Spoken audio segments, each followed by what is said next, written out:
Juzi tuliona tukio linatokea nchini Nigeria kati ya msanii Burna Boy pamoja na DJ Tunes ambao wengi wanafahamu kama DJ wa Wizkid wakidundana na Burna Boy Clubs. Najua hiyo video ilisambaa Burna Boy akipigana na jamaa. DJ Tunes nafikiri alipigwa mpaka akawa amelala chini. Sasa leo asubuhi imeonekana video Burna Boy ni kama anammock anamsanifu au si nitumie kauli gani nzuri kwamba anacheza ngoma ya South ya Mane Constant ambayo yuko DJ Tunes.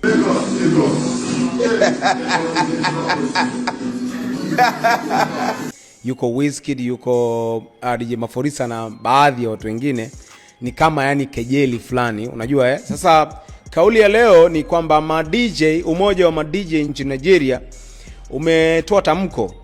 Kuna umoja wa ma DJ nchini Nigeria ambao ma DJ wote wakubwa wana umoja wao. Wakiwa na haki, wanadai labda haki zao, ndio huaga wanaungana kwenda kudai kupitia huo umoja wao. Sasa wameungana na kutoa tamko kwamba wamepiga marufuku nyimbo za Burna Boy kuchezwa nchini Nigeria. Hilo ni moja. Na la pili, wamewaambia ma DJ wote ambao wapo kwenye umoja wao waweze kufuta nyimbo za Burna Boy kwenye playlist zao.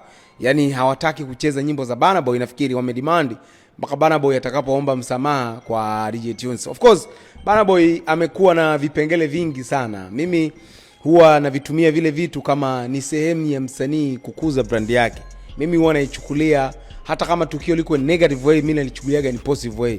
Tunakumbuka wakati anafanya tour yake Marekani au Amerika, alimfukuza moja ya shabiki wakati amelala kwenye show yake. Then kuna baadhi ya show kwenye majimbo Marekani, mashabiki wakaanzisha kampeni ya boycott, yani kususia show za Burna Boy, na walifanikiwa. Lakini baadaye Burna Boy akaja kuomba msamaha baada ya maneno ya kejeli kwamba halazimishi mtu kwenda kwenye show yake, kwanza show yake inahitaji watu wenye hela. Lakini baada ya mashabiki kutangaza wanasusia show, aliomba msamaha, baadaye show ikaendelea vizuri. Sasa hii imekuja nyumbani Nigeria, sehemu ambao ndo wanapata support.